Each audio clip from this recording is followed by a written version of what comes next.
We're live. Hey, we did it. Yeah. Hey there. Hello. Happy Thursday. We're back to Thursday. We are. Yes. It's the best. That's the best day to podcast. Thursday day, podcast day officially. Yeah, man. How's life going? Good. Yeah, it's going. That's my good. wife's gone. I'm All lonely. right. Bachelor pad. Yeah. Here we go. Yep. Threw out every pair of pants in the house. We're good to go for the weekend. Yep. Nice. Replace all your pants with pizzas. Here we go. Yeah. Pizza pants, hell yeah. Wife's, am I right? Ball and chain.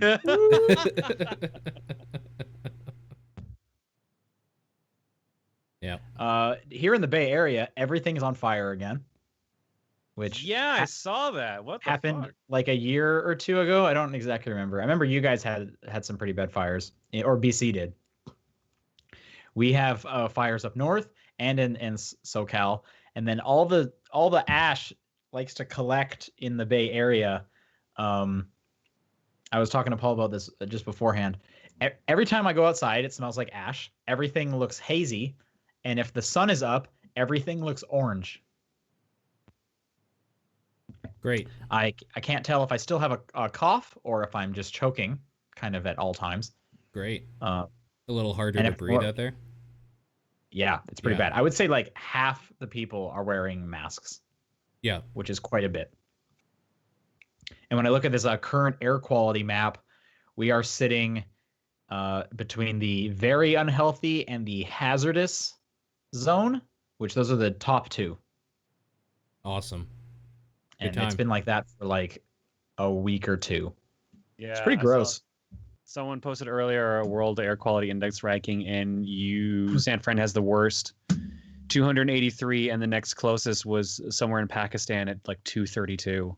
So we're the worst in the world? Yep. Yeah, I think I heard something similar. Yeah, like we were for a bit there. We were like up there with China, which really kind of painted like a good picture, at least for myself, of kind of how things are going. It's bad. Yeah, it's definitely bad. I heard it was worse than the ones from a year or two ago, which those were pretty bad. I believe it. But yeah, so that's the Bay Area. But hey, Thanksgiving's coming up next week, and I'm excited for Black Friday. Yeah, man. That's me. Good time. Good time to buy That's where some I'm at. stuff. Yep. And Cyber Dude. Monday. Oh, who cares about Cyber Monday, man? Who Me. cares about robots? Because I don't go to a store. I do like all, or at least last year, I did all my Black Friday shopping on like Thursday night, Mm. like on this online. It was great. Got my lists ready to go. Nice. Detroit is on there. Detroit is on there, yeah. Yeah. It's gonna be like $20. Astrobot is on there. That's gonna be like $20. I've actually already been doing some of my Black Friday shopping because some discounts have already gone live. So I already picked up Destiny 2's Forsaken and all the DLC because that dropped to like $30. Uh-huh. Ni no Kuni 2, the like special edition, dropped to $20. Okay. Grabbed that. What else am I looking at? Assassin's Creed Odyssey, I'll grab. Mm-hmm. And Soul Calibur 6. I think Nice. those are the Yep. those are the goals. Those are good this year. pickups. Yep, Yeah. those are good ones for sure. And they're all going to be at least half price, if not cheaper. Yep. And then whatever movies I want to pick up. I'm in the zone where I'm like, do I want to buy 4K movies like Blu-rays now, or just stick with Blu-rays?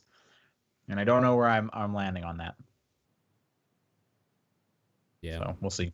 We'll see on the prices. Yeah, whatever's cheaper or like whatever is more affordable at the time, I guess. Yeah, because the Blu-rays will be like $6. Yeah, exactly. The 4K ones will be like 15, which they're usually like 40. So I mean, it's a good deal regardless. I think it's gonna just be like the movies I really like that would do well in 4K. Like I'm thinking of like Blade Runner and Infinity War. Those might be some 4K pickups. Oh, for sure. So yeah, we'll see. Gotta wait for the ads to come out, really. Yeah. Yep. And John, you're not doing any Thanksgiving plans this year?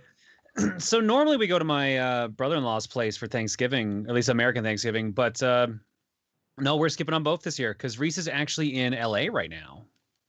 Oh. Oh, great! What a bad time to be in California. Yeah. Yeah. Well, good thing she's not in California. I Did said you LA. just say- I said LA. I meant Las Vegas. Okay, Okay. I was like, Yep. what? Yeah. I don't know why that came to mind. Sorry, wrong L, I guess. Sure. Yeah, I mean, they no, both start with loss. That's true.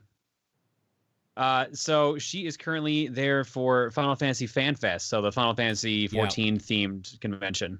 Okay. Cool. Didn't know that was a thing. It Yep. is. It is a very big thing. So she's there for that, and I am currently cat sitting. As you can see, I'm doing a great job of it because not only am I on the podcast, I am also not paying attention and playing Tetris Effect instead. Nice. Okay, well, there's an intro if we've ever had one. But just before that, top down perspective is the name of this podcast, and it's November 15th, and I'm Sean Booker. I'm Paul I'm John Fleck. Wheeler. There you go. I'm breaking order this time, screwing things Fun. up. Yeah, that was great. Well, yeah, John, you already started, but keep talking about Tetris. Yo, have you ever heard of a game called Tetris? Nope. No, but I've heard of Luminous. Yeah, I was gonna say, have you heard of Luminous? Because this is just Luminous meets Tetris. Nice. Oh, okay. Sounds good. That is literally what this game is. If that sounds good to you, you should buy this game immediately. Is that good for you? Fuck yeah. All right. Nice. That's good for me. There's some extremely good music in this version. And I'm assuming you haven't done VR. I do not have a VR setup for PS4. Right. I've been extremely tempted because Twitter is going nuts over this game, and I have the PSVR set up, so it's like, oh, it would be perfect. But I'm just playing so many other things. That's fair. I have heard really good things about the VR as well. I don't know, I just really like this is a good, solid version of Tetris. Like, it plays well. Thank God. But did you think it was not going to be a good version of Tetris? Yeah, because there hasn't been one for a while. What about Puyo Puyo Ubisoft Tetris? Yeah, fucked it Puyo up. Puyo just happened. Puyo Puyo Tetris is basically the two games, but yeah, I bought that game only for Tetris because it was good. Because the last one before that is some one I had on PlayStation that I think Ubisoft did, and it was a fucking travesty. Yeah, I heard that one's bad. So I will point out this is a very important thing you need to know. This game is not multiplayer. Okay. Well, that's probably fine for me. That can be a Yeah. deal breaker for people. Yeah. That's not for me. Interesting though. I wonder why they would. Maybe it just like messes up the music because your moves tie into the music, right? Yeah. Yeah. So that's where the Luminous aspect comes from. It's the same devs, so it's all more so about just being a chill version of Tetris, letting you kind of zone out while you're playing. Sure. Just like really good music and background effects and everything that go alongside of it. Even your pieces like flash along to the music. Right. But again, like I said, no multiplayer. There are like leaderboards and stuff with online, but there's like no like local, you're going to sit down and just play a regular ass round of Tetris against each other. It is strictly one player. I think I'm okay with that because I was thinking I didn't really play much multiplayer on Puyo Puyo, and Right. when like my girlfriend and I did compete, we just like passed the switch back and forth and tried to beat each other's high score, which I mean we could do in this one. So Oh yeah, there's a lot of leaderboards on this one. So there's two different modes so far that I've seen at least. There's journey mode, which is where they take you through like sets of different skins you'll go through, and you just have to clear like a certain line goal. Like so far it's been like get 30 lines on this skin, then you'll move on with whatever like speed and like stack you've built onto the next skin and keep going through like 3 or 4. right, and you sorry, just a step back. When you say get 30 lines, you mean clear 30 lines at once? No, like in period. Oh, in total, okay. Yeah. No, the most that you can clear at once in this game is 20 lines. Because there's in journey mode, which is I guess the quote unquote story mode, you have a feature called like getting in the zone. You have a zone meter you can activate at any time, and that freezes the stack in place. So every time you clear a line, all your stacks move up and the cleared lines move to the bottom. And time freezes. So during that time, you can't overflow and kill yourself in the game. You can actually keep doing this over and over until you get to the very top of the screen and clear the entire screen at once. And that's called like a ultimatress or something like that. Nice. That's cool. And there's a leaderboard for like how many people have actually pulled that off. I bet there's a trophy as well. I don't know about trophy. Someone, oh, how in the world? It doesn't really matter. Someone pulled off 21 lines in a row or in Ultimatrix, which doesn't make any sense because 21 is what I had heard, or at least that's what they mentioned on the Bombcast. There's one person who has 21, and there's a lot of people who have 20. Oh, well, okay, that's a weird number. I would assume more people would have 21 if that is the max. I don't know. That's weird. Yeah, 44 people have 20. Is it Mizuguchi? Is he the one that has 21? It's Kirby703_PS. Ah, yes, Mizuguchi's handle, as we all know. Yeah, that famous handle. Yep. There's a lot of USA and Japanese players. Oh, there's a Canadian on there. Is it you? No, I wish. I wish I was that good at Tetris. Okay. Is it you? I'm flattered. Thank you. I think my best was like 12. That's cool. Does the music get like insane and intense when you're doing that? It kind of builds up a bit too, and like the lights just go like the colors invert and everything. And it gets like really bright. You kind of right. You can like zoom. You can zoom in and out on the stack as well, so it just kind of has like a nice effect. Okay. Are you like? Do you wish you could play it in VR, or are you like, no, I don't even care? I don't think I care. Yeah. Personally, okay. I really just need the headphone aspect of it, so I get the music. Okay. I do like the background and all the cool stuff they do in the background, like zooming around Earth or like fire effects and stuff like that. But I feel like that'd be more distracting. I feel like the PSVR would be better if I was watching someone play the game and I could experience everything else around it. If that makes sense. Do you have a favorite stage? So far, I do. I don't have all the skins unlocked. I've probably only got about 10. The skin that they use on expert mode is excellent. I really like that one. I forget what it's called. I have it open here. I can just look. Space Race. Okay. And I also like. Sorry, it takes a second to get through some of these. I also like one that's called Ritual Passion, which is basically just like a bonfire that just keeps like flaring up the more you're doing in the game. It's real cool. That is cool. Yeah. So like it has like the luminous, like, all right, you're like this far into the stage, so now like you're in this part of the song, or like you're at this level of the build up, stuff like that. So it does that a lot. And that's honestly like my favorite thing that Luminous has done. They have a lot of weird things you can do. There's records that you can hit, like achievements, quote unquote. And they all unlock skins. Okay. Okay. Cool. Yeah. Yeah. How many skins are in the game? Do you know? I don't know exactly, but like I said, I've got about 10, and I can see at least another 20 to 30 I have not unlocked. Good. Cool. They also recently revealed that there is a Game Boy themed Tetris skin. I have seen that on Twitter. Hey, buddy. That you have to reach level 50 in the game, like your player level 50 to hit that. They also do weekend events called like weekly rituals, and apparently those are how like they introduce the new skins and stuff like that. Oh, so there's going to be ongoing skins? Yes. And are skins just visual, or is it a new song per skin? Visual, song, and pieces. Oh, wait. Like they have different pieces compared to the usual, like... The pieces look different colors. There's also a different mode that does give you different piece types. Like there's one mode that gives you three square pieces instead of 4. Oh, weird. Okay. And there's also like, I think my favorite mode is, sorry, I have the cat on me, so I'm trying to juggle this now. My favorite mode that I played on stream the other night was Mystery, where the game randomly gives you a positive or negative effect to your game, and you have to just keep clearing lines, as many as possible. So like they'll do things like flip the field upside down and reverse your controls. They'll zoom in real close to the board.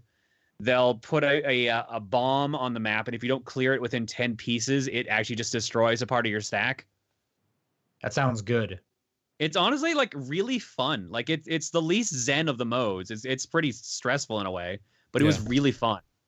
Those seem perfect for like a multiplayer mode where you're like using those against someone else. Yeah, I'm actually really sad that there's no multiplayer. I kind of didn't realize that until having this discussion. But yeah, no, I can see that being a hang up for some people. I mean, maybe they'll add it in an update. Who knows? They could, but I don't know. I'm more than okay, I think, with just having this as a single player experience. I wonder if it's selling well. I don't know, but word of mouth for it's been pretty good. I know I sold a couple copies to people the other day when I was streaming it because people were like, "Oh, hey, this looks real fun." Currently, it is reviewing. I know it's getting good reviews, but it's just it's Tetris, and it's kind of a high price point for just Tetris. How much is it? I was trying to look that up actually. I have $40 or $50, I think. It's 40 American. Yeah. See, which is a little steep for just Tetris, right? Tetris Effect has an 89 on Metacritic right now based on 50 reviews. So that's for a Tetris game, that's actually really good. Yeah. It is the 8th highest rated PS4 game that came out this year. I wouldn't like that's exclusive or just that's on the PlayStation 4. That's on the PlayStation 4. Okay. I mean, that seems all right. Like, yeah, so like that's pretty high, and like, you know, that list is Red Dead Redemption 2, God of War, Divinity Original Sin 2 Definitive Edition, Shadow of the Colossus, Celeste, Monster Hunter World, and Spider-Man. Astro Bot Rescue Mission. No, Spider-Man actually had that in 87. Oh, okay. So Tetris Effect is apparently a better Astro game Bot. than Spider-Man. Oh yeah. So yeah, like half that list is not exclusive, and this is exclusive. So is this console only on? Yeah, it just straight up says only on PlayStation. So I guess right now it's exclusive. Yeah. Yeah. Well, I'm looking forward to it. I'm kind of in the boat of $40 for a Tetris game is a bit much. I also have so much other stuff I want to play at the moment that I can definitely like wait on that. So I'm not in like a rush. That's fair. But I am excited to try that in VR. Honestly, it's been like a good chill experience. So like if you just want a game to just like completely unwind with, it has been real fun. Cool. But like I said, no multiplayer, which can be a bit of a hang up for people. Right on. Cool. And that's pretty much all I've been playing this week. Okay. Paul?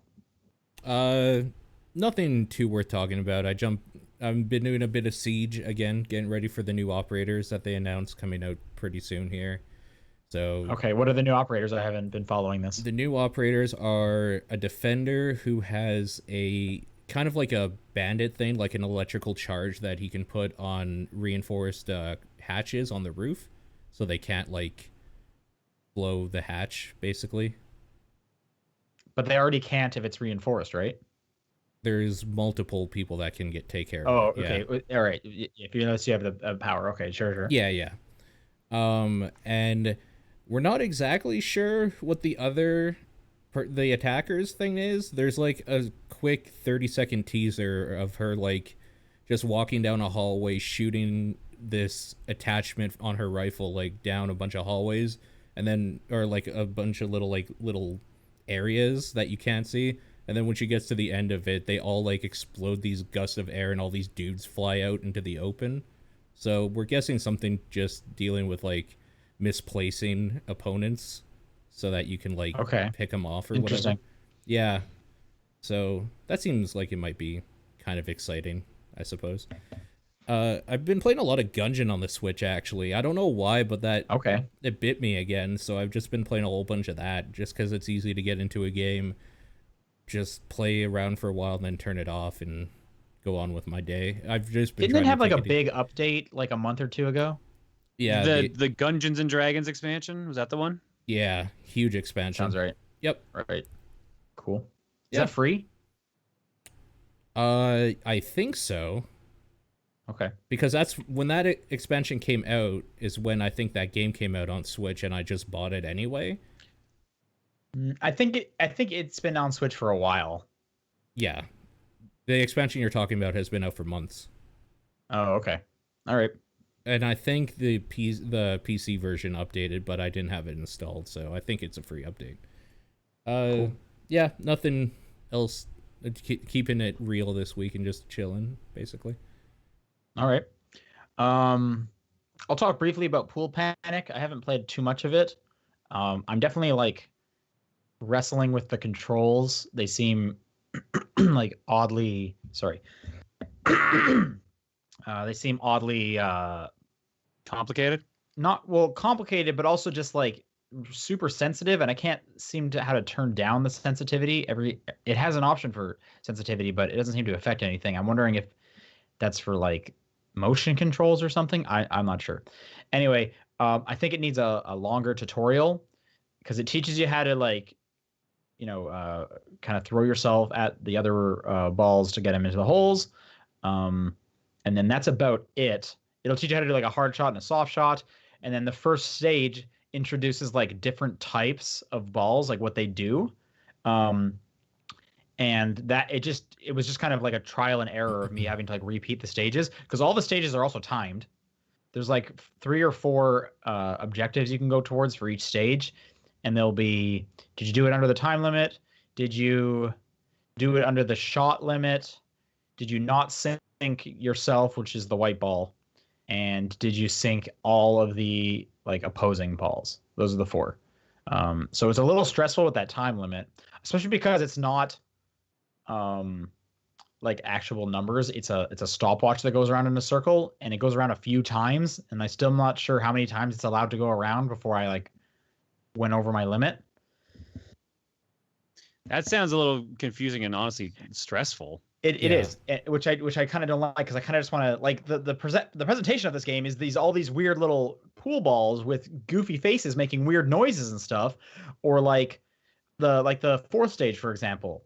You're crossing the street and a car, because it's like there's like an overworld map, so you're crossing the street and a car crashes, and then you go over to the car and that's a level, and a bunch of like luchador wrestling balls come out of the car, and then you have to knock them into the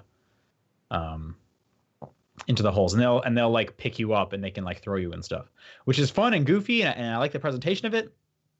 But then there's this weird like it's just kind of like I hate that there's a time limit. And it's like you gotta get going, man. You gotta go fast. And then, like I said, the problem is at the beginning they don't teach you enough. So in like the first stage, there's like 3 different colored balls, and they all work differently. And they never once told you, hey, the balls are gonna start doing different stuff. In the tutorial, they just stood there and you knocked them in. They just told you like you knock these balls into the holes. But you find out like the yellow guys are afraid of you, so you need to do like a long shot on them. The gray guys, I'm still not quite sure how they work. There's something like you can't hit them unless they're standing up, and they're constantly grunting, and they're like really hard to hit or something like that. And when you do hit them like that, they cause an explosion, which knocks other balls around. Like there's kind of a lot of weird scenarios, and I really wish it just before each stage said, here's the new one we're introducing for this one. This is what that one does, because I already have enough things to deal about. I need to worry about the shot count and the time limit and blah, blah, blah, blah, blah, as opposed to like figuring it out. So I'm kind of wrestling with it right now. I'm still pretty early. So maybe kind of once I get a bit more of a grab on like a strong basis, maybe it'll go there. But anyway, that's Pool Panic. And then the game I've been playing most this week is Hitman 2. Yeah. Or Hitman 2018. That Hitman 2, not Hitman 2.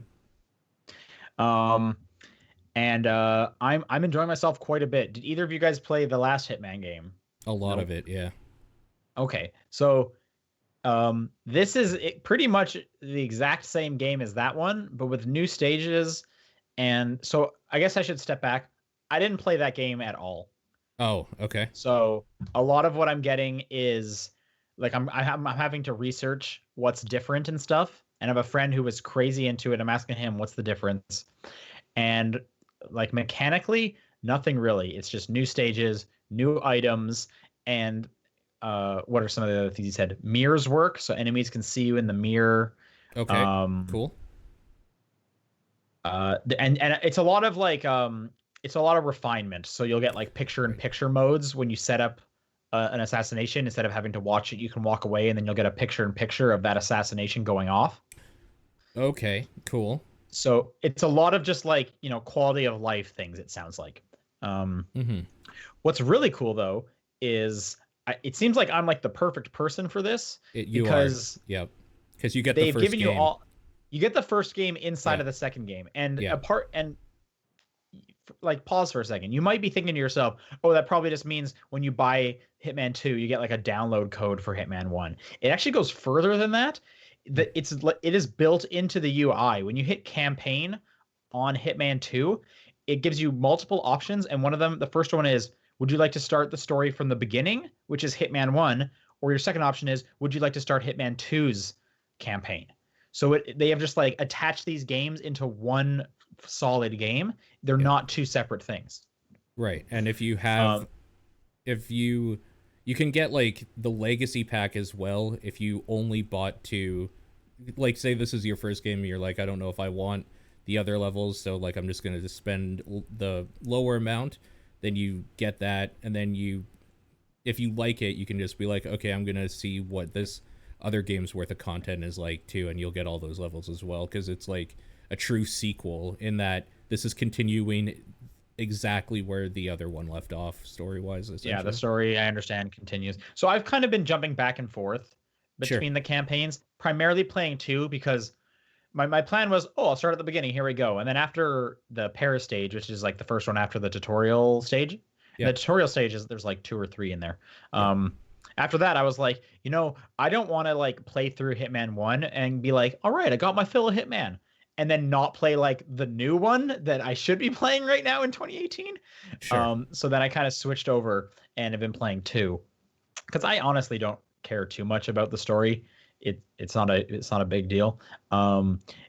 It definitely seems like the stages are like the draw. Agent 47 is funny, but you want to just like move around these weird areas and cover anything. And one comparison I was actually coming to pretty early on, which is really helping me kind of click with this game, is all my time with Assassin's Creed Origins. I would talk often about how I enjoyed the Stronghold missions, where you would just go to like a huge area and stealth around and take out every single person until you did your objective. And I spent a lot of time doing that. Those were some of my favorite parts of Origins. And this is kind of that, but like way more in depth. And then what's really helping me, and I understand this was in the last Hitman one, but the last Hitman one was the one that introduced it, is they will straight up say like, instead of just here's the assassination target, figure out how to go through and take them out, they will like guide you along and be like, hey, here, and in Hitman 1 they were called like opportunities, I think. In Hitman 2 they're called story missions, I believe.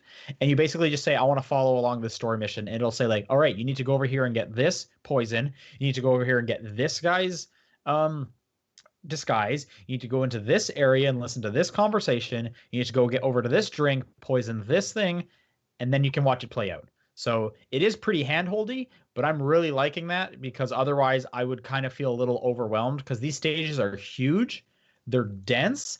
They like the one I'm currently on, which is I think it's Mumbai. There are 7-story towers all throughout it. Like there are 7 levels to this whole like slums area. Like they are huge and dense, and a lot goes on. So I really like having these objective markers of like, all right, you need to figure out how to get into here now, because there's still a lot of problem solving I need to do, but it's at least guiding me well. And you can also completely turn these off if you want just like, like a true free roam experience, which I could understand some people definitely would prefer if they wanted to be kind of more open ended. And then the other thing I was going to say is I'm encountering a lot of bugs, which is kind of annoying. And it's annoying for 2 reasons. The first one is obviously bugs are just irritating, and it'll be things like I should be able to interact with this object, and I need to for this story mission to progress, but it like won't let me read, the flyer or whatever I need to. So I have to like restart not the whole mission, but kind of go back several steps. Which is actually, side note, another nice thing is you can just save scum your way through this, and I absolutely love doing that. Anytime I kind of pass like a milestone, I'll make a save there, and then if I kind of screw something up, I can like revert to that save, which really takes a lot of the stress out of like winging it. Because there can definitely be times where it was like you were trying to do your move and you didn't see that someone around the corner or down the hall was watching you, and it's like, oh crap, that just ruined my entire like run of this. So I love that you can save scum, and it auto saves like every 3 minutes. So even if you forget to save, it's got your back, which again, I super love. And if that's something you don't want to engage with, you don't have to. So I love that option is there. You can do it however you want it to. Um, and then so I'm encountering some bugs where he like won't interact with stuff. There's weird ones where he'll just kind of walk around a little bit on his own, which is odd. And then the biggest bug is like just things not triggering and then having to restart the stage. I've also heard people are having the game crash for them. I haven't encountered that at all, so I've been okay there. That's good. But it's a funny game, and I know these games are typically like very tongue in cheek in what 47 will get up to. Sure. I'll share a few examples, some highlights I've enjoyed doing with 47. I had to disguise myself as a hippie because this hippie was working for the drug lord in Colombia. The drug lord is fashioning super cocaine. So the hippie was working for the drug lord, and his mission was to bring in this toy school bus full of super cocaine because he was helping smuggle it into the area. But the hippie broke the toy school bus. So anyways, you need to knock the hippie out and get his costume. Then you need to find some glue and fix the souvenir bus. Then you can go into the tunnels, the drug tunnels, and present the super cocaine leader his toy school bus full of cocaine, and he immediately just like smashes it and starts snorting it to make sure it's good, but you've poisoned it. So he starts going over to the side and like vomiting, and then you can just like push him over the edge down this like endless well. That one was pretty good. Having 47 dress up as a shaman because the construction site, they found human remains there, and they're worried it's cursed, and so someone needs a shaman to come in to bless the site and make it good. So 47 has to dress up as a shaman, go to the site and do a whole ritual dance, and then be like, the area is now cleansed. And then I dropped a crate on the woman when she was checking things out. I kind of love just like his like straight facedness when he'll be put into these weird scenarios or dressing up. There's a really great one where you're at a racetrack and you can get a flamingo mascot suit. Great. And then you're walking around as a big flamingo. And I understand, I haven't done this, but my friend was telling me that apparently when you've done your mission and you're going to the exit, if you go to the helipad, and you're in the mascot suit, apparently 47 will just fly away as a flamingo. Okay. Sounds about right. It sounds amazing. Yeah. So that's pretty great. And again, like I said, it's pretty great that you get both these games in there, and so I'm enjoying myself quite a bit. This is like my first Hitman game that I'm really trying to, and I was going into that with that intention because I know I missed the last one. People were raving about the last one, and I was like, all right, with 2 out, I really want to give it a college try, and I'm quite pleasantly surprised with it. Have they started elusive targets yet? That starts this weekend, I understand. That'll be my first elusive target. It'll be Sean Bean. It's a pretty good trailer if you hadn't seen it before, because he's very like knowing that he's like the Prince of Death. Yeah. Or I think he calls himself at one point or something like that. Or it's like a talent, he says, and stuff like that. So I'm looking forward to giving that a try and seeing what those are all about. Have you tried the multiplayer modes yet at all? The sniper challenge or the other one? Neither of them yet. I haven't. Okay. So I understand it has like a head-to-head ghost mode. Yeah. Where you can kind of see a ghost of the opponent in the same stage. That one sounds extremely stressful because they put time limits on once somebody's like made a significant move and stuff. Mm-hmm. So I'm almost like, I don't even know if I want to do that because I'm really just like, I'm safe scumming all the time. I'm playing real cautiously. Like I'm definitely going at my own pace, and I like that. But sure. I'm sure I'll give the multiplayer a try with my friend who's an ace Hitman player and just get my ass handed to me sooner or later. Sure. Anyway, so that's Hitman 2, the Hitman that came out in 2018, and that's all I've been playing. Cool. So why don't we go on to some news? Hell yeah, man. All right, big one that happened just announced today is that Sony is not coming to E3 next year. Sure. I'm not surprised. Me honestly. neither. They have a good reason. I'm surprised because this is the first E3 in like I think it's like the 24 or 25 years of E3 that Sony has not been there. They have been to every single one. Yeah. And they basically I think they came out and said like, We don't have anything to show. We don't have like enough to show. We don't want to get people to come all the way to LA to see our games and then just be disappointed in us. And I think that's totally valid. Sure. It's just surprising to hear them be so upfront about it. True. But I mean, but on the other hand, like if they tried to scramble together what they could, it would just be like bad press for them. And the last thing they want to hear is like, Sony lost this E3. As stupid as those always are, everyone always like compares them, right? Anyway. Yeah. You could have another BlizzCon tragedy too, where you just show something you think is neat, but it's not enough and people get shitty about it. Like, there's a whole bunch of reasons. Frankly, I don't think any of these companies should be doing it anymore. I like the Nintendo Direct route of when we have something cool to show you, we'll do it on our terms. But that's me, so... No, I agree with you. I think you're right. I think Jason Schreier had a pretty good point where he's like, we don't need another Death Stranding trailer, which they would have obviously released another one because that's something they could have done. I like the Nintendo Direct style, but I also enjoy kind of like the Christmas of video game goodies we get during E3. I look forward to that each year, all the big exciting news, and I enjoy watching the press conferences. I mean, even if Sony wanted to switch to a video like Nintendo does during E3, I still hold something dear in my heart of kind of all the big news dropping in that week and getting excited to see and watching the press conferences and following along with that kind of stuff personally. Someone brought up a good point when I was reading about this before. The past 2 or 3 E3s, everything's kind of been spoiled in advance. So at this point, why even bother? Sure. That's a good point. I mean, that just kind of sucks that that's happening. It's not like that's their choice. Yeah. But the big surprises, like even when things do get spoiled, the ones that don't are still like really exciting. And like, oh my God, they're doing it or whatever. That also makes me wonder though, like since they've basically admitted, we don't have anything good to show or not enough to show, does that mean this is ramping up for PS5 in 2020? I understand. Again, this was a tweet from Jason Schreier at Kotaku. He said he has heard from many, many developers that PS5 is 2020. So that makes me think though about like next year, like what does holiday 2019 look like for Sony? What does it look like for anyone aside from the Switch, really? Because I'd say Xbox is going to try to drop around the same time too.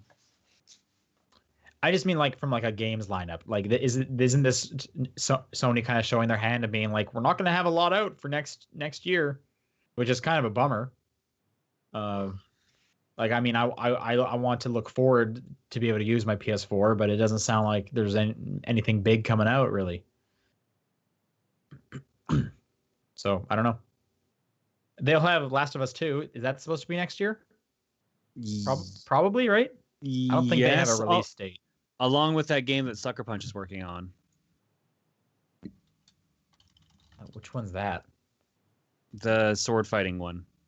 I can't remember the name of it. Ghost of Tsushima. That's the one. Yeah. Yeah, right now it says June 11th for Last of Us 2. I don't know if that's confirmed. I think that's just a placeholder. And then who knows if Death Stranding is ever going to come out. But apart from like those 3, I'm trying to think. Because those were the 3 from the last press conference, right? With Spider-Man? Yeah. Yep. And nothing really else has... Ghost doesn't have a release date at all yet that I can see. And God knows what Death Stranding's happening. Yeah. Weird. I mean, at the same time, at the moment, I don't know what to get excited for Xbox. I know Crackdown 3 next year is very early next year. And that's it. Well, there's Gears 5. Yeah. And Gears then there's 5. Halo Infinite, which who knows when that's coming. Yeah. But Microsoft keeps buying studios, so they could have games on their way. I don't know what to think about with Sony. And then who knows with Nintendo, they're just kind of always there putting out sequels. So I mean, they're doing their thing. Yeah. Yep. Weird times. Continuing along. Oh, the Game Award nominees have come out. They have. And Paul, I think I saw you like posting about it in the chat, getting some voters in. Yeah, so I'm doing the predictions thing again. So I put all of those stupid stupid categories into an easy to use Google form where you just have to click. Should we do our usual do it on the air for the three of us, and then we'll come back to it in a few weeks? Yeah, Sure. we can do that. Let me grab. I mean, we don't a have notepad. to. Like, I mean, don't sound too excited. I'm just. Are you guys interested in doing that? I mean, we could, but I don't want to write all this shit down. Is basically where I'm at, because there's 30 categories. There's 5 nominees for each category.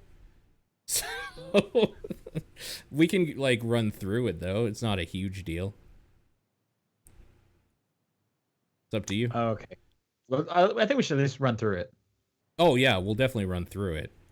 Okay. Okay. So, your 2018 Game Awards nominees and all that shit. They do it backwards on their site because the most important thing that they want you to vote on is on the top. You could just go to the bottom and let's just go backwards. Well, I mean, I have my sheet open that I put together already. Oh, so I see. Okay. All right. Content Creator of the Year is You are going through it from bottom to top. Okay. Yeah. So Content Creator of the Year, we got Dr. Lupo, Myth, Ninja, Pokimane, and Willy Rex, and I think it's unanimously going to be Ninja. That's the only person I've heard of. I've heard Although of all of them Pokimane except does for sound Myth. like the word Pokemon, so I've kind of heard of that one. Don't think she does a lot of Pokemon stuff anymore. She's a lot of IRL stuff. Anyways. Okay. Best esports moment. C9 or Cloud9's comeback win in triple overtime versus FaZe and E-League. G2 beating RNG and LoL Worlds. KT versus IG base race LoL Worlds again. OG's massive upset of LGD in the Dota 2 finals, and Sonic Fox side switch against Go 1 in DBZ at EVO. That's the only one I know of besides That's the Cloud9 the only one so I know of. So. I'm going to say Cloud9's triple overtime. Best esports host, we got Alice Golden Boy Mendez. Oh God, I have no idea who these Alex people Machine Richardson, Anders Bloom, F.Ye Shocks Deportere, or something like that. Paul Redeye Shalloner? Yeah, not sure. I'm gonna go with Anders Bloom. He's the only one without a nickname. There is Golden Boy. There is actually more a more obscure thing coming up, so just you wait. Best esports event. E-League Major, Boston 2018, EVO 2018, League of Legends World Championship, Overwatch League Grand Finals, and the International 2018. Best How do you compare these? Like, what? Best esports coach. Here we go. Best sports coach. Best esports coach. Here we go. Bach Reapered Hangyu for Cloud9, Christian Papasarel Banasino for OG, Danny Zonic Sorensen for Astralis, Dylan Falco for Fnatic, Jacob Yamato Cannon Mebdi for Team Vitality, and Janko YNK Paunovic for MIBR, which I believe is Made in Brazil, is the team name, for CSGO. Best esports team. Astralis for CSGO, Cloud9 for League of Legends, Fnatic for League of Legends, London Spitfire for Overwatch League, and OG for Dota 2. Best esports player presented by Omen by HP. How do you compare those teams? Like, what do you like? What are you even like basing this on? Hype and recognition. So who's most popular? I guess. But it's different across sports. Their blurb is the esports team judged to be the most outstanding for performance in 2018, inclusive of multi-team organizations. So whatever that says is the answer. There's a heavy esports emphasis this year. Yep. Yeah, because esports is the future. Esports is big, man. Best esports player presented by Omen by HP. So our first sponsored category here. Nominees are Dominic Sonic Fox McLean, whichever, for Echo Fox, Hajime Tokaido Taniguchi for Echo Fox, Jian Uzi Zihao. Is it Zihao or Zichao? I can't remember how to pronounce it. Royal Never Give Up. So what is that? Why is that there? Yeah, I don't know. That's their team. That's their team, but like I don't know who that is at all. Okay. Alexander Alexander Simple Koistyliev for Navi, and Sunghyun Jae Bang for New York Excelsior. Best esports game. Okay. This is an easy one, finally. CSGO, Dota, Fortnite, League of Legends, or Overwatch. Oh. What is this God. based on? For the game that has delivered the best overall esports experience to players, inclusive of tournaments, community support, and content updates, irrespective of the genre or platform. You goddamn right. So Fortnite. I don't know. Does Fortnite have a big tournament? Yeah. They did a Okay. thing. Yeah. They did a thing. Is it on this list of best esports events? No. Let me see. Well, what is E-League Major Boston 2018? Any idea what that was? As the Electronic League in Boston. Okay. But these other ones I can tell what game I know what game it's for. I just don't know what E-League is. I think it's for is multiple things. CSGO. So Overwatch doesn't even have a best possible esports event. How can that be the best esports game? You make a good point. So, I don't know. Best debut indie game. All right, now some video games. Here we go. Donut County. That game's Florence. awesome. That's a good game too. Moss. I played all of these. I'm patting myself on the back. The Messenger. Hell yeah. And Yoku's Island Express. So, yeah. Wow, I don't even. I want to start like making picks. What do you guys pick? These This are is all so pretty hard. good. I mean, I you want to should go with Messenger because it's the one I enjoyed the most. Yeah. Oh my god, these are all so different. I like Yoku's Island a lot. I also really like Donut County and Moss. Florence is cool. The Messenger was great too. I think in my heart, it's Yoku. There's no way it wins it though. Yeah, But it's in my. Yeah, I'm with you on it. It's an honor to be nominated. I don't think it wins either, but I'm with you on it. Best student game. So this is a game created, student project created for like a class or whatever. Yeah, it says high school or college level. Yeah, so Combat 2018 by Inland Norway University of Applied Sciences in Norway. Dash Quasar from University UC Santa Cruz. Jera from Digipen Bilbao in Spain. LIFF or LIF from iSart Digital France. And RE Charge or Regarding Charge, depending how they want you to say it, by MIT. I have no idea what these are, but Lif looks cool from this one screenshot. I like MIT, so I'm just gonna go with that one. Okay. Myself. Neither of those pictures loaded for me, so I have Jera and Combat 2018. So I say Combat 2018. This next category, this is going to be a hard one, and there's some weird choices in here. For best multiplayer game? Yeah.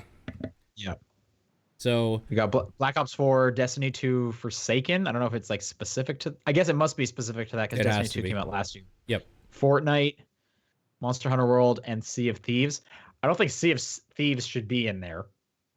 I'm surprised. I mean, but the thing is that if you're not playing it multiplayer, what the fuck are you doing in that game? But still, I just like I don't think it's like that amazing of like a game. Period. It doesn't matter how many people you're playing with. Mm-hmm. I'm surprised Monster Hunter World is in there. I guess good for Monster Hunter World. I'm not. It's probably the best game of the year. That's not at all surprising, but Fortnite's the winner. Yeah, you think? Yeah, Fortnite probably just takes it, right? Yeah. Specifically because it's free to play, and it can run on basically anything, including a phone, if you have a new-ish phone, anyway.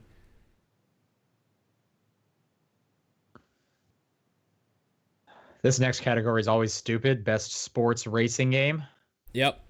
So best sports FIFA, racing. Horizon 4, Mario Tennis, NBA, and Pro Evolution Soccer, which I'm shocked is even on this list. I'm going to say Forza Horizon 4. Forza Horizon 4 definitely wins this one. I think so anyway. It'll be NBA. You think so? Oh yeah, you got it. I feel like a racing game wins this category every single year. Yeah. You're probably right. Best strategy game: The Banner Saga 3, BattleTech, Frostpunk, Into the Breach, and Valkyria Chronicles 4. Damn. Wow. I mean, I'm giving it to Into the Breach. Yeah, me too. I would vote Into the Breach as well. Yep. Best family game: Mario Tennis Aces, Nintendo Labo, Overcooked 2, Starlink Battle for Atlas, or Super Mario Party. Probably tennis. I have no idea how this one goes. Yeah, me neither. I have no I idea. have no idea. I mean, I want it to be Overcooked too. Yeah. Like, I want that to happen. I don't know if that happens. I have no idea how this one will go. Which one do you think definitely gets the worst votes? Like, which one is in 5th place here? Starlink. Really? I was gonna say Labo. I was gonna say Labo too. Even though maybe it should be Super Mario Party, but I don't. But then I don't know. I haven't played Super Mario Party. Labo's the only single player game. Well, I guess Starlink as well. Labo and Starlink are the only single player games on the list. Well, I feel like Labo. I feel like if you're playing with Labo and there's someone beside you, it is multiplayer. Like it's just now it's multiplayer because of how like physical it is. I'm looking at it as this is best family game, and parents buy Labo for their kid and help them build it and have a nice touching experience. Sure. And all that happy horse shit that happens. So that's why I think it. But then again, Mario Tennis be. Aces, you buy that for your son, and then you school them because they can't play Mario Tennis. Shit. Right. This 5-year-old don't know shit about tennis. And you're like, yo, step to the big dog, son. I'm gonna say Mario Papa's Party. gonna teach you a thing or two. I think maybe Mario Party. Who knows? Really, Mario? I don't think Mario Party takes it. No, maybe not. I don't fucking care. I honestly have no idea. Yeah, okay. I'm not a family, so I don't care about that one at all. This one only has 4. This one does only have 4, and one of them actually has 6. Games that came out this year. So does best Lethal fighting League game. Blaze count? No. Okay. I wish it did, but it does not. Best fighting game: Blaze Blue, Cross Tag Battle, Dragon Ball Fighter Z, Soul Calibur 6, and Street Fighter 5 Arcade. Dragon Ball takes it handedly. I think Dragon Ball easily takes it. Yeah. I didn't know a Street Fighter 5 version came out this year. That's news to me. Yep. That's when they announced Cody as mayor of Metro City and all that jazz. Okay. I believe you. Best RPG role-playing game: Dragon Quest XI: Echoes of an Elusive Age, Monster Hunter World, Ni no Kuni 2: Revenant Kingdom, Octopath Traveler, and Pillars of Eternity 2: Deadfire. I think Pillars of Eternity 2 being on there is a huge pipe dream with these other guys. That's kind of a niche title compared to the others. With Monster Hunter counting as an RPG, that's probably going to take it. Otherwise, I would have said Dragon Quest. Those were the two I was looking at, but I think Monster Hunter probably does take it. I'm with you on that. Yeah. Action/adventure game. We have Assassin's Creed Odyssey, God of War. What is this category? Okay. It's just every game basically. Yeah, it's basically like the game of the year category again. Pretty much. Assassin's Creed Odyssey, God of War, Marvel's Spider-Man, Red Dead Redemption 2, and Shadow of the Tomb Raider. I think Red Dead is going to take any category it's in.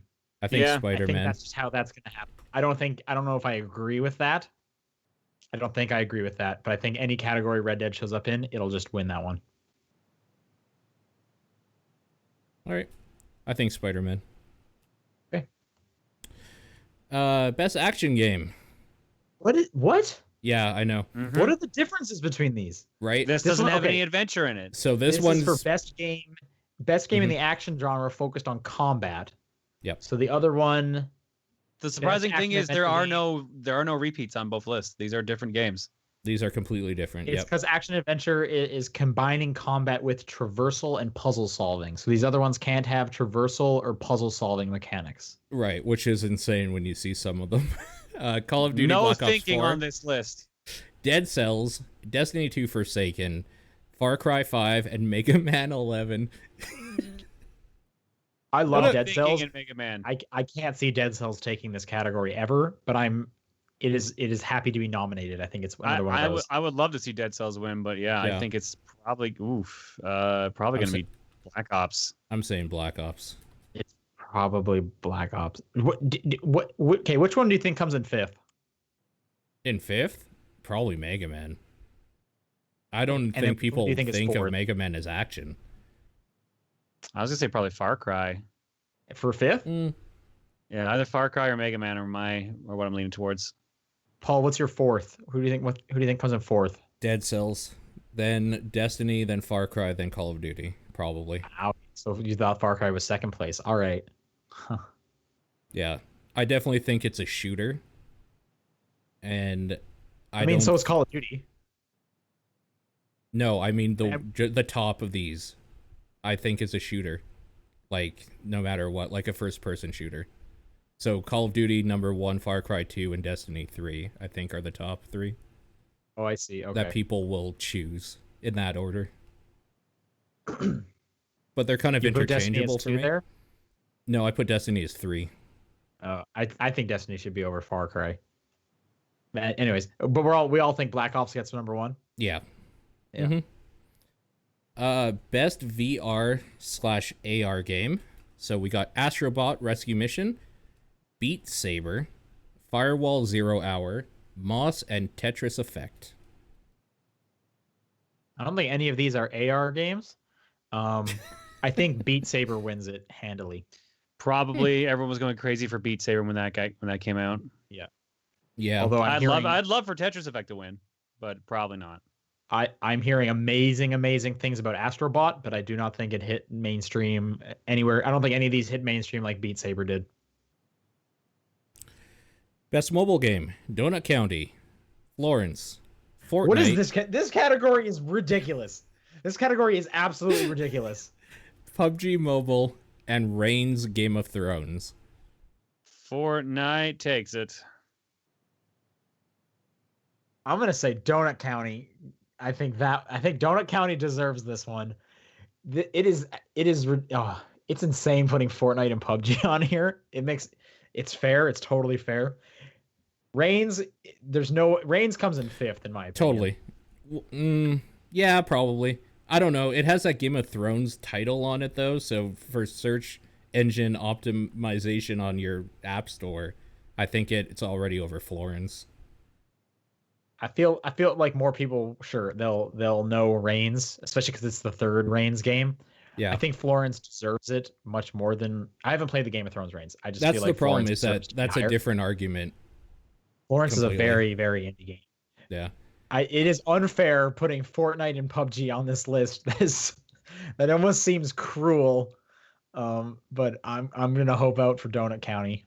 I'm saying PUBG Mobile because China is huge. I'm saying Fortnite because Fortnite. We'll probably get it. It's one of those two.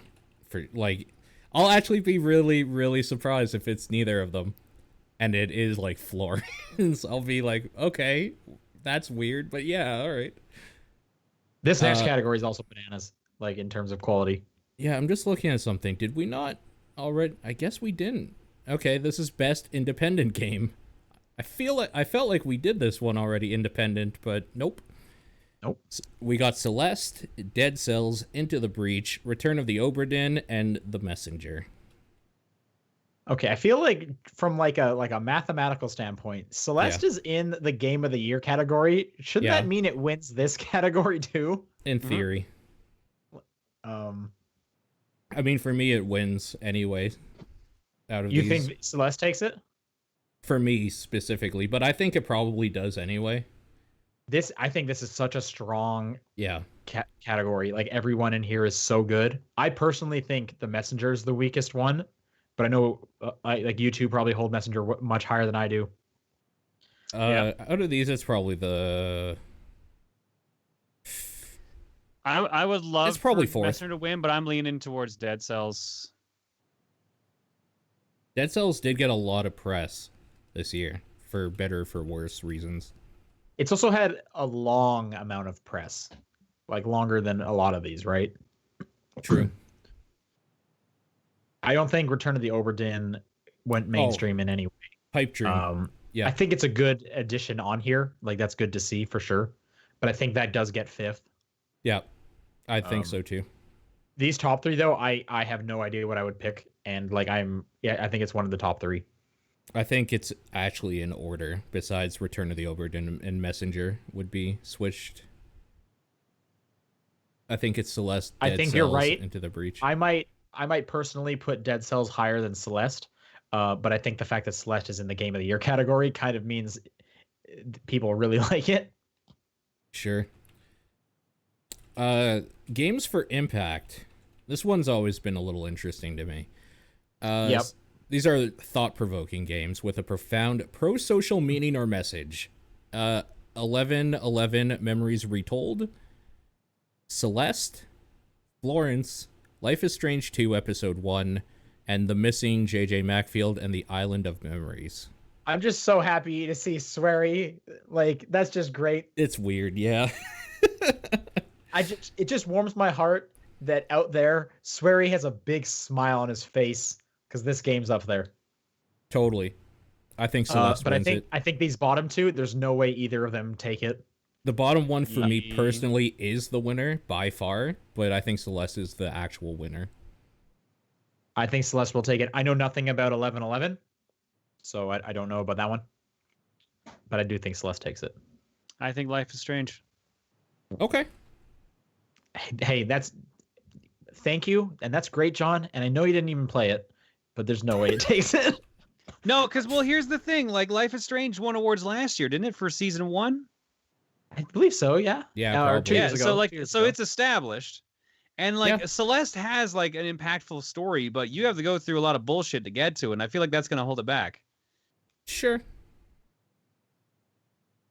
You sweet innocent boy. Okay.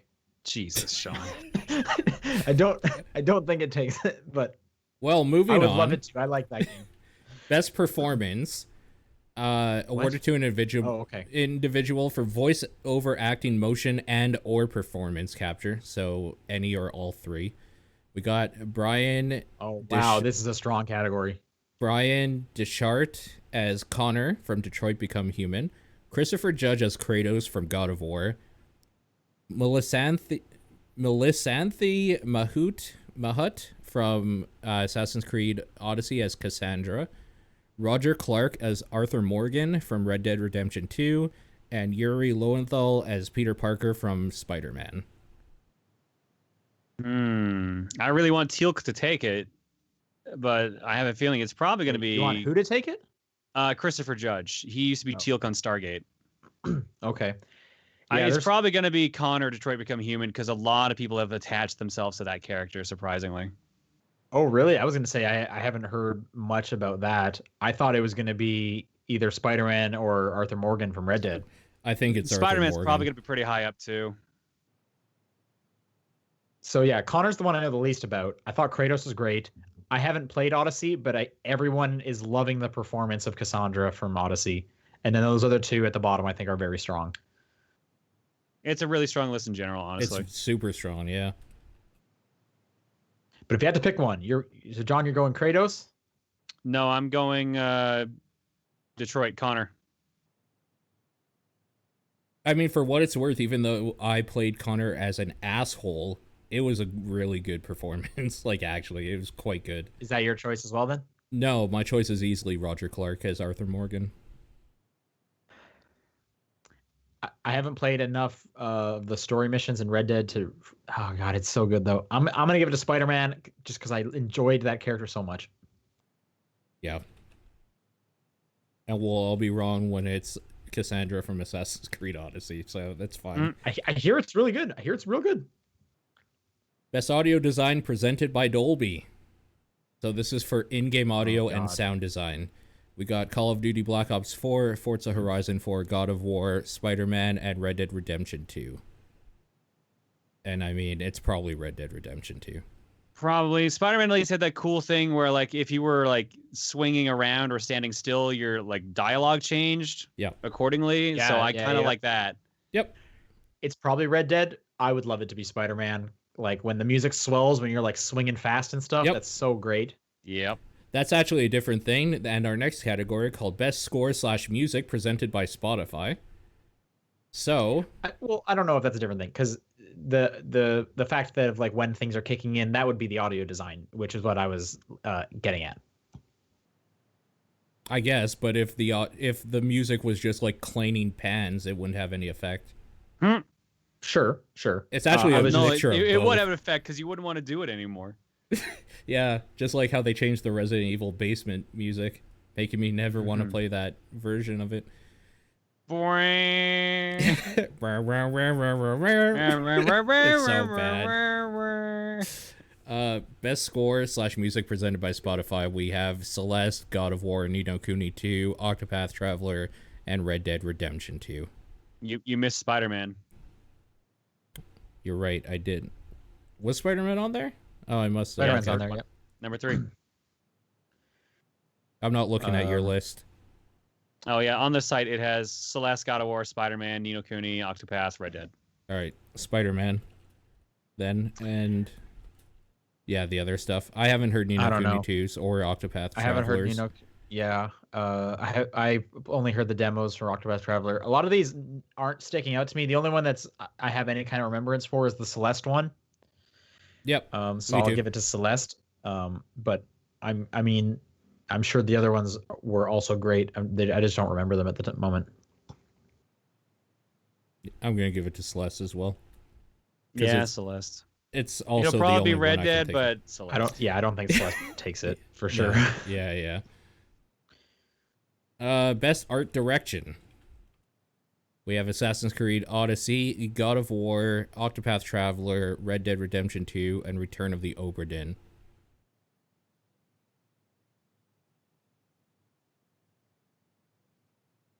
See, this one I might give to Octopath. This is a hard one too. I think I would give it to God of War. All right. That's me. Mm-hmm. Yeah, I'd probably go God of War as well on this one. Okay. That was good. Best narrative. This is outstanding storytelling and narrative development in game. Detroit Become Human, God of War, Life is Strange 2 Episode 1, Marvel's Spider-Man, and Red Dead Redemption 2. Can I just say how funny it is to see a David Cage game in this list? I'm actually surprised, David, that Detroit is in there. From it's fucking all the stuff ridiculous. I have heard that it is so like stupid.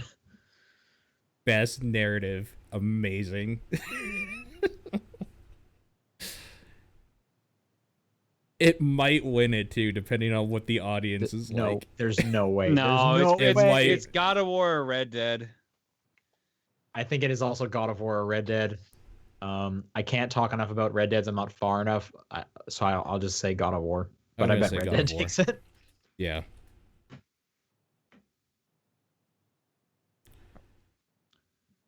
Okay, this next one's interesting. Best game direction. I don't know what this means, so I'm going to read it. Awarded to a game studio for outstanding creative vision and innovation in game direction and design.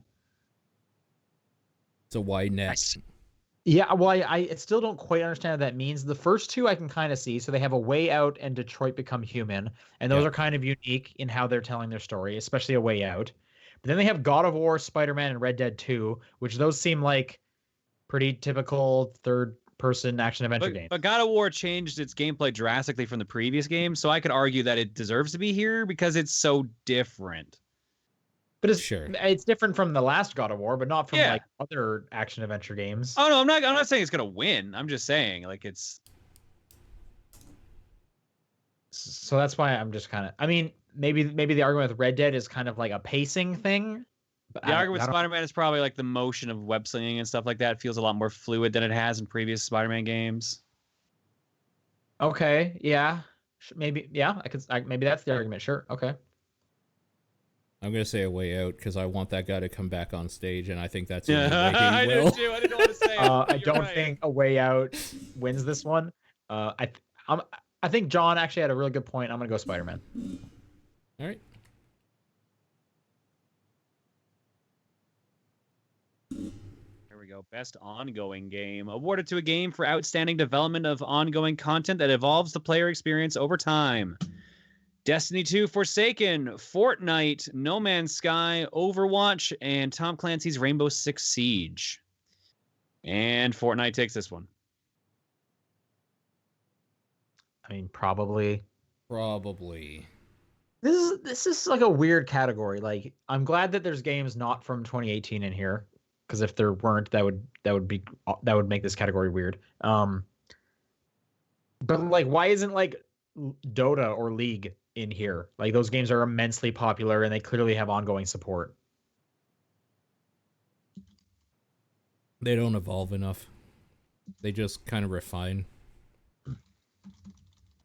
I'm gonna say Rainbow Six Siege because I want it to win, not There's because I no think way it will. that one gets it. Yeah, You and right. I were literally on this podcast like 2 weeks ago shitting on their Halloween event. Yep.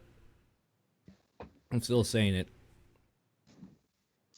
Oh yeah, I think Fortnite takes it. I actually think Fortnite even deserves it. Like, they put on so many crazy events and like feedback from their community and stuff. Like, they go pretty whole hog into that stuff. And remember, this was a completely different game at first. Like, the main actual Fortnite mode was not what sold it. It was the side mode they just kind of did. Yep. Game of the Year: Assassin's Creed Odyssey, Celeste, God of War, Spider-Man, Monster Hunter World, and Red Dead Redemption 2. I think it's amazing that Celeste is on this list. It's actually kind of weird that it's on this list, considering. I was going to say, I think this is the farthest Celeste will make it. It is an honor that it has made it this far, but it makes it no further. I think Red Dead will take it. I'm gonna differ from you and say God of War, just because casting a net. You're just trying to be different, but like, come on, like well, I don't like wink, Red wink. Dead, so Okay. Why would I think it should That's win? fair that you don't like it. I don't like it either, but I know it's gonna win. All right, so we'll put it down. Cool. Yeah, I mean, and I'm not saying Red Dead is my game of the year. I'm just saying I think it gets it. I mean, my game of the year out of these is Monster Hunter, but I think God of War has a chance because of all the talk it got. I heard more talk about God of War earlier in the year than I've heard about Red Dead Redemption around this time, so that's what I'm kind of basing it on. I think That the makes, only that three makes sense, that have but a shot. it's so recent, so it's fresh in voters' minds. That's why I'm thinking. There's also Yeah, that. that's probably and the hype for it was so much bigger and longer. Yeah. I think the only three that have a shot are God of War, Spider-Man, and Red Dead 2. Probably. I would say Odyssey probably has a chance, but Like, okay, I don't think so, but okay. Maybe. Yeah. That's like, if I had to pick four, that's the fourth one, but I don't think it's the top three. gotcha. Mm-hmm. All right, Okay. that's the Game Awards. Paul, do you want to talk about streaming it? Oh, yeah. So that is happening. Sorry, I just forgot. December obviously 6th. because the nominees are out, they've announced when the Game Awards are happening, and I totally interrupted you. Please repeat yourself. Yeah, no. So first things first, they haven't officially said they're allowing restreaming. So based on the idea that they will, like they have in the past, I will be doing the same thing did last year with whoever wants to hang out, basically. I would love to hang out. I think I did last year as well. The reason why I didn't make this a TDP thing is because I didn't want to force anybody to feel like they have to be there if they're busy, because like it's the fucking middle of the night, basically. And Wait, I don't it's remember not how at the long same time? Wasn't it usually around like this time? It starts at 6:30 my time or your time. One of the two. Okay, I hope it's my time. Yeah. But anyway, it's probably your time. It starts at 6:30 and I think goes to 9. okay, yeah, that's not usually middle about of the 2 night. hours. That's- Yeah. So. No, I mean, like, yeah. I don't know. So I'll be doing that, and whoever is around, and all that sort of stuff. I think, I don't think he's in the chat, but Homer will probably be there again, and whoever. Yeah. That should be interesting, and that is also when I'll be going through the responses from the predictions, because the nice thing about Google is that when you have a bunch of responses filled out, they do little pie graphs to show the percentage of what people thought. So yeah, always fun. All right, continuing on. It was rumored last week that PUBG was coming to PS4. It's confirmed. So that is happening. I believe it is coming mid-December. It comes out the same day as Smash Brothers. Great. December 7th. I mean, those are two different consoles. It's not like they're going to eat each other's lunch. Yeah, but it just seems funny because all the marketing that Smash has gotten. Sure. And then last thing, EXO 18 happened last weekend, which was Microsoft's, I guess they're going to be annual event going forward now. Not a lot of big news came out of that. The one kind of new thing is that they announced mouse and keyboard support for a handful of their games, or I should say on the Xbox. That has gone live. It went live during this week. I think there's 14 or 15 games that have mouse and keyboard support. And of course, this reset era thing doesn't work. So you can find that list online. Yeah, I believe it went live yesterday. It was really recent. Yeah, I can't remember which games they were. I'm sure Fortnite is one of them. It is. PUBG has to be one of them. I believe Overwatch is one as well. Sure. But that's kind of cool that they're focusing on that. So good for them. Yeah. All right. And that's it for news. Let's do some questions. topdownperspective@gmail.com is the email address. @TDP Podcast on Twitter, the Facebook group, the Discord channel, and John's P.O. Box are all great ways. I'll read this first one from Conqueror, who says, what are your top 3 cutscenes or cinematics for whatever reason? The end of Metal Gear Solid 3. That's a good one. I love it. That's a real good one. That whole last 15-20 minutes or whatever it is. It's real good. All of Dante's scenes in Devil May Cry 4. I was going to say all the scenes from Asura's Wrath. Yeah. Yep. Also, I can't remember if it's a cutscene or if you're still playing during it, but that one fight in Metal Gear Solid 4 where it does like a split screen. Yeah, you're fighting during that. Okay, so I guess that doesn't technically count. I don't know. It should count. But that's a cool moment. Yep. The final fight of the game, yeah. That's not the final fight of the game. Oh, you're right. Yeah, it's right before the final fight.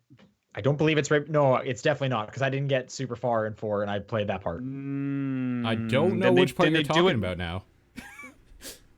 Yeah, because if they do it multiple times, because I'm thinking of the one at the end of the game. Me too. I think in this one, it's been so long. I think you're playing as Snake, and I think Raiden's also there fighting, and they do a split screen. Oh. That is the end of the game. Okay, well then that's not the one. I don't know what I'm even talking about. But anyways, that's cool that they do it multiple times, I guess. Okay. Yeah. I'll take the next question here from Bixler. For most people, whenever somebody says, I've played this game, we assume they mean that they finished the game. But due to the story I mentioned earlier, I personally perceive the phase as, okay, you played it, but have you finished it? So, for you guys, whenever somebody says that they've played a certain game, do you assume they finished it, or do you think they're saying they have played some of the game, but they haven't finished it? I assume some, because that's how my life works. Yep. I assume some, yeah. I'm surprised he thinks the other way, because I feel like most people don't finish games. Yeah. True. All right. Next one from One Press LP. Although it won't happen, do you think the Game Awards should be pushed back to January instead of December? There are still games that come out in December that are just ignored completely for any categories, and they are snubbed the following years due to not being released during that current year. For example, Xenoblade Chronicles 2 seems to have been outright ignored completely due to coming out after the nominations for 2017 were picked and not at all picked for any category this year. Same will probably happen for the likes of Smash Ultimate since it's out the day after the Game Awards for 2018 and probably won't be considered for the 2019 awards since it's technically a 2018 game. Yo, I'm gonna be real, Nintendo just doesn't get much rep in the Game Awards period, so the fact that you thought Xenoblade Chronicles 2 was going to be on there is insane. Sure. Smash might make it on there next year, but like they're never going to move it because it's like E3. It's just a yearly thing, so they consider the whole year, quote unquote. Like Dragon Ball Fighters came out in January, like the first week of January, pretty much. So, right, they're willing to go back that far. I don't think they will put Smash on next year's like awards. I think they'll keep it. I think Smash will be on a family game. I think it'll be on the family list next year. I just don't think they're going to pick a 2018 game. I don't know what their like rule criteria is. I guess something like this hasn't really happened before, where such a big title has come out so late. Yeah. So I guess maybe we'll find out. I think this can be brought into not just Game Awards, but just kind of any Game of the Year stuff. Like I know myself personally, I follow Giant Bomb's Game of the Year pretty closely, and they record their talks and stuff in the first half of December. And I don't know if it's like a thing about being like unfair or not, but I think a lot of the time is a lot of people take the second half of December as a holiday. Yeah. So there's that part of it. Yeah. And then also, and then moving it all the way to January, you're then asking people to play through some of these late games, a substantial amount during a holiday, which that can be a big ask for people that work, that are working, and they want this as like a break, especially if video games are their job, which we're pretty much talking about those kind of people, right? I don't know. That is a weird scenario. I know we do ours in January because I use the holiday break to play like as much games as I can, because I finally have some like uninterrupted, like real sit down time. I can like binge some stuff. So I look forward to that as opposed to doing it sooner. Sure.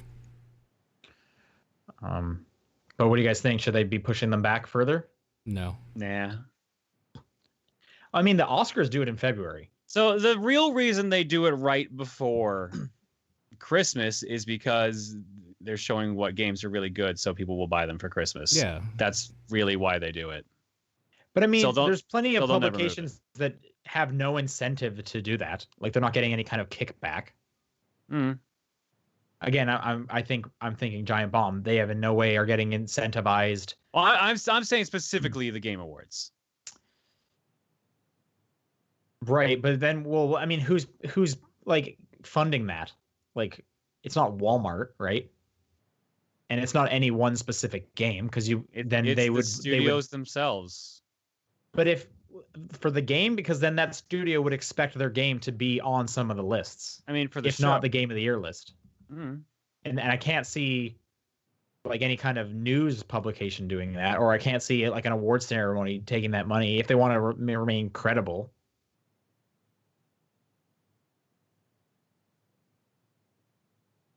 So I mean, I don't know. Yeah.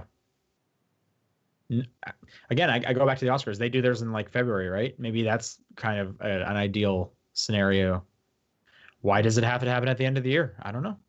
I feel like the Oscars also like have their Oscar season movies come out around December.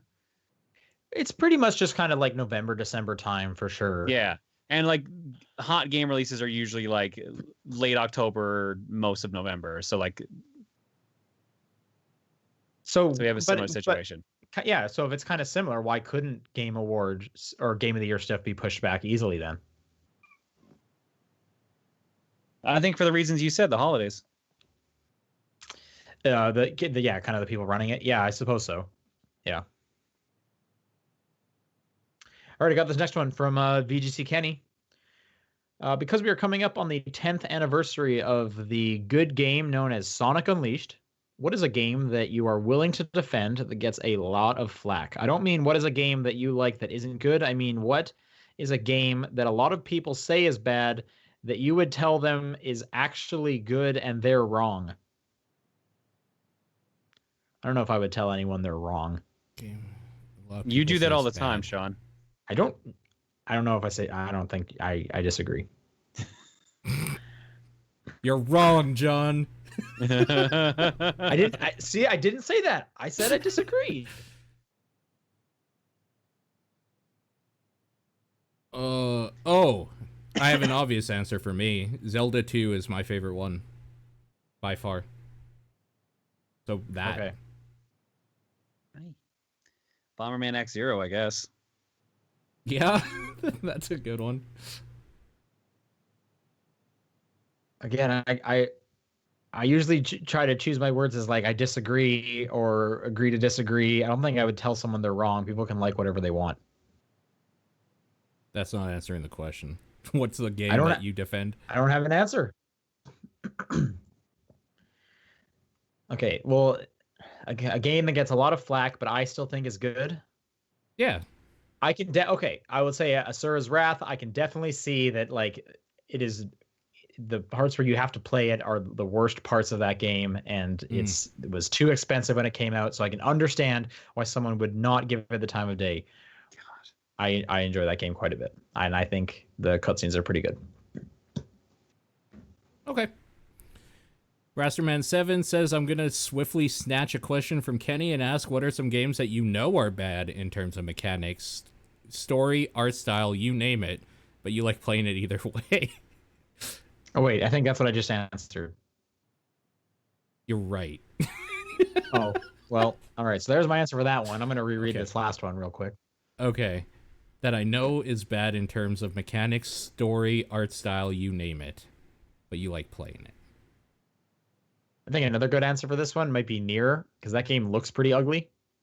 That game has a lot of issues that are kind of shitty, but man, there's something about it. It makes up for them in a bunch of other ways, but it definitely has some lows for sure. Yeah. Mechanically, especially. Nier Automata, obviously. Yeah. And the other Nier as well. I have no idea about the other Nier. What about you, John? Game that you know is bad, but you like it anyway. I'm trying to think of it. No, I don't know if I actually have an answer to that one. I think I've played too many bad games. They all kind of blend together now. Okay. Sure. Mm-hmm. Yeah, that's a hard question. Well, in that case, John, do you want to take this last question? Sure. Last one comes in from Michael saying, hey, guys, was just curious. Did you guys get sponsored by T-Mobile or something? Because there was like 2 ads that played in the middle of the last podcast recording. At the beginning and in the middle. I don't really object to adverts, but it struck me as really odd, especially since you didn't joke about it or mention it in the actual show. Well, that's lucky because we're about to talk about that. And it's just a big yup. Finally, I can get the minutes I've wanted for my mobile plan. Yep, there you go. Yay. And we're gonna bring this up this week in the audio only version. So if you're a live viewer or a YouTube viewer, this won't affect you in any way. But for the audio version, we are experimenting with podcast ads, and it's just like a service that deals with some whatever algorithm and math and whatever you guys look at to put ads at the beginning and end of the podcast. And then I believe there's going to be one kind of around the news marker. It'll also go through our whole back catalog and add them as well. They'll change often based on what the algorithm deals. So it's not specific to T-Mobile or anything like that. It's just something we're trying out. We definitely encourage feedback. Please let us know if there's things that you are like or dislike, or if it's totally like fine with you, stuff like that. I would love to know if anything like offensive is ever brought up, because that's definitely something I don't want to see in those ads. And we have total control. We can turn them off. We can get out of certain categories. We can place the ads where we want. We can dictate a little bit on how long they are or how many ads we put at a certain spot. But yeah, it's just something I looked into. It was an easy thing to set up. And if it helps monetize the show, then why not? So please feel free to reach out about that. That does it for questions this week. Again, if you want to send in questions for next week, it is topdownperspective@gmail.com, at TDP Podcast on Twitter, the Facebook group, the Discord channel, and John's P.O. Box. What are your guys' games of the week? Tetris Effect. Gungeon. And I'll give it to Hitman 2. And then a couple of things to keep in mind. Next week is Thanksgiving. We will be doing a show. John will be joining us for a Thanksgiving cast this year. I'll be doing it. I'll be doing it from Southern California again, so my audio might be a little different than usual. And then the other thing is for our Patreon backers, tomorrow's submission thread will be going live for our $10 donors. So if you want to get a game in for the poll later this month, you will be able to do that starting tomorrow. And then a week from then, we will put up the poll. So stay tuned for all that stuff. And that's going to do it for the show. We're done. Thanks, everyone, for listening. Bye. See you later. Bye, everybody.